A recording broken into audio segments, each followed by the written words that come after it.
The year is 1932. You're a farmer in Oklahoma. Dust coats your boots. Hunger gnaws at your family. The bank's been calling, sending letters. Tomorrow, they'll come take your land. The same land your grandfather bled to plow. The land your children were supposed to inherit. But the bank doesn't care. To them, you're just another foreclosure. Another debt they can sell to someone richer, while you pack your life into boxes.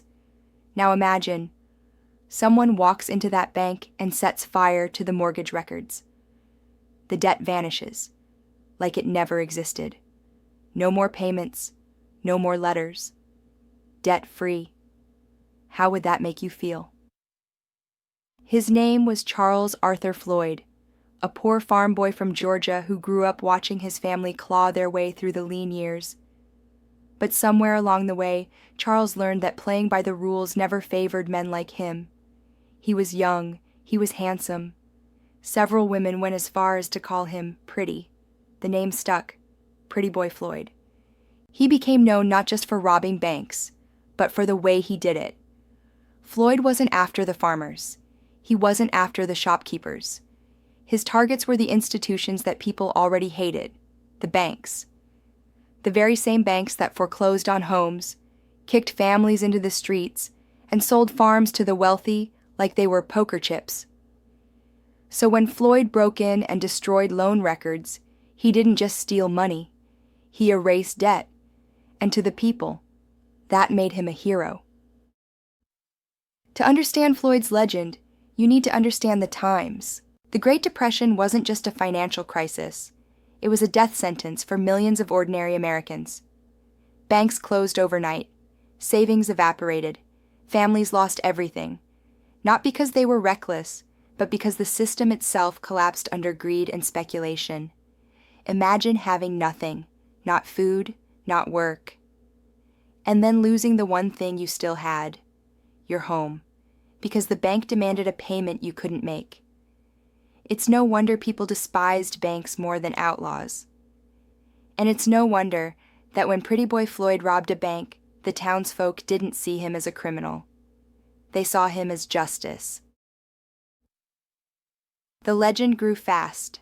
Stories spread that Floyd didn't just rob banks. He destroyed mortgage documents. He lit them on fire, turning debts into ash. And with every burned paper, another family was freed. Some said he even handed out cash to locals, slipping bills into the hands of those who needed it most. Were these stories true? Or were they just folklore born from desperate times? Historians disagree. Some records suggest it happened. Others say it's nothing more than myth. But here's the thing. To the people, it didn't matter. They believed it. And sometimes, belief is stronger than fact.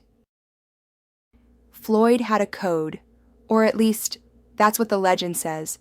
He targeted banks, not people. He didn't rob small-town merchants. He didn't terrorize families. His guns were aimed at vaults, not at farmers. His torch was for mortgage papers, not for barns. And in that way, he looked less like a criminal, and more like a weapon of the people. The banks were villains. Floyd was their punishment. The Robin Hood image stuck hard. He was young, he was handsome, and he was striking at the giants that ordinary folks couldn't fight. Some claimed Floyd shared money with locals. Others said he bought food, paid bills, or covered rent for those who sheltered him. Even if most people never saw a dime, the idea of him was enough. He became a symbol, a man who punished banks the way banks punished families. So when the FBI came looking for him, townspeople stayed silent. They protected him, because in their eyes, he wasn't public enemy number one. He was public hero number one. But in Washington, things looked different. To J. Edgar Hoover and the FBI, Pretty Boy Floyd was no Robin Hood. He was a dangerous outlaw, armed and reckless. A criminal who left blood behind when jobs went bad. And the truth is, Floyd was no saint. People died in his robberies. He carried guns. He lived by violence. But in the eyes of the people, that truth was blurred by the bigger truth. Banks had destroyed their lives long before Floyd pulled a trigger. outlaw, or hero. It depended on where you were standing. October 22, 1934. The manhunt ended in an Ohio cornfield. The FBI cornered Floyd. Accounts differ. Some say he drew his weapon. Others say he was gunned down before he had the chance. What's clear is this: the legend of Pretty Boy Floyd died that day. But the myth lived on. Woody Guthrie wrote ballads about him.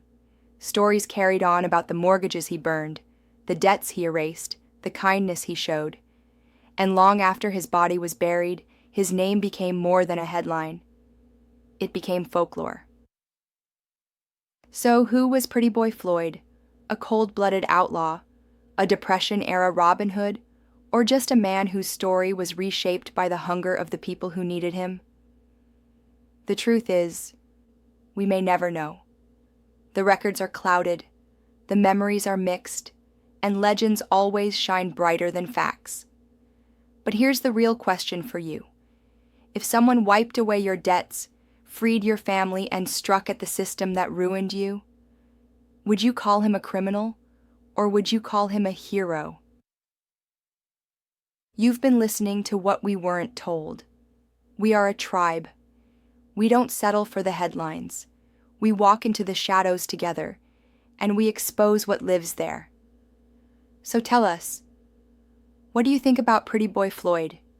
Hero, outlaw, or just a legend wrapped in smoke? Let us know in the comments. And if this story pulled you in, like, subscribe, and share.